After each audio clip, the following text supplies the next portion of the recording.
What's up, everybody? Welcome to another edition of The Opinion. Before I get into the breakdown of TCU versus Georgia, make sure you guys click that link below to get your TCU Georgia gear or any college football team that you like, or really any sports teams you like, because this channel is partnered with Fanatics, and through this partnership with Fanatics, that actually gives you guys up to 60 and 70% off. So in a world, I always say, in a world of inflation, don't miss out on these discounts, because I'd rather get 70% off than pay full price, especially with how high things are right now.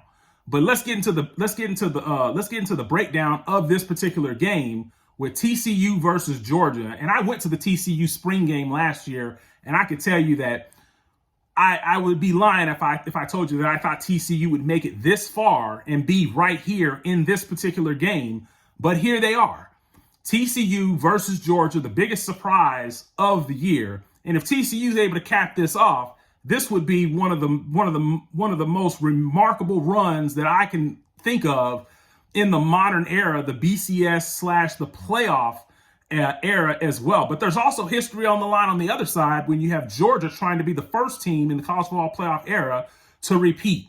Think about that. As good as Clemson, as good as Alabama were, neither of those teams were able to repeat. And maybe that's because they had to play each other. But I digress there. Let's get into the matchup of this one. Georgia versus TCU.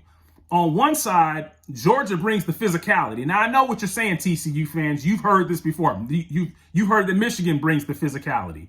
And, of course, that's what I thought. I was wrong in my last prediction in the Michigan versus TCU matchup. But I think what separates Georgia from Michigan, is the fact that Georgia not only brings the physicality, but they're going to bring the same speed that TCU has to the game, because that's where SEC teams separate themselves from Big Ten teams traditionally. Big Ten teams outside of Ohio State traditionally are physical, but they traditionally don't have that speed. SEC teams have the physicality and the speed, whereas Big 12 is more so known as a speed conference. It is getting a little bit more physical, though. I'm not going to lie. The Big 12 is a little bit more physical than what people would think. And I think that Georgia has to be careful here. They have to be careful thinking that TCU is soft, because TCU is not soft. But I don't think TCU is nearly as physical as Georgia. And so for that reason, I see this game being close by halftime, but going away, I see Georgia winning this game going away and probably getting close to either covering that spread or barely not covering the spread to basically covering the spread. Because I think, like I said, at halftime, I think this game's going to be close. But I think for 4 quarters, I don't know if TCU can stand up to, once again, the combination of the speed and the power that Georgia is presenting. And Georgia's not going to change up who they are. They're not a spread out team. They are a team that is balanced with pass and the run, and they mix in play action. And with that being said, they are going to attack that TCU 3-3-5 defense up front in the run game.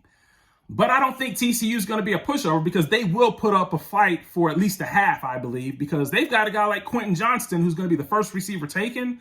And this guy's no joke. Quentin Johnston will catch a couple of leap balls that will make highlight reels. I guarantee it in this game, because he always does it. And I don't see Georgia having a guy that can match up with a Quentin Johnston as well. And TCU's got some speed. They've got DeMarcado. They've got, I'm forgetting their names, Darius Davis. They've got guys, Tay Barber. They've got guys that can run.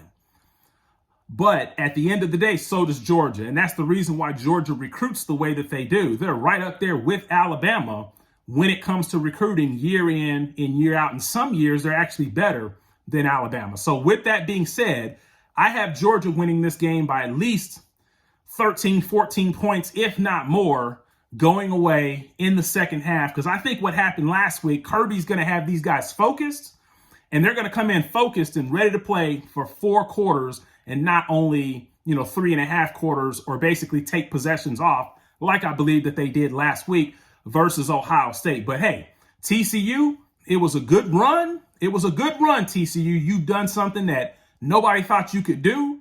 It was a good run, but I think the clock strikes 12 on, was it Cinderella Snow White? I can't remember, but you guys know what I mean. The clock is going to start. The clock is going to strike 12 when they play Georgia late in that second half, and the realization that this miracle season that TCU has had will ultimately come to an end. So that is the way that I see the game playing out. Just remember, the key to the game, Georgia has the speed and the power.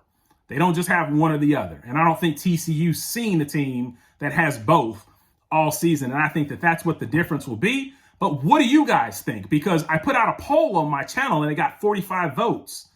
And 60% of people in the 45 actually think TCU is going to win. So what do you guys think? Who's going to win this game? Leave your comments below. And I'm out.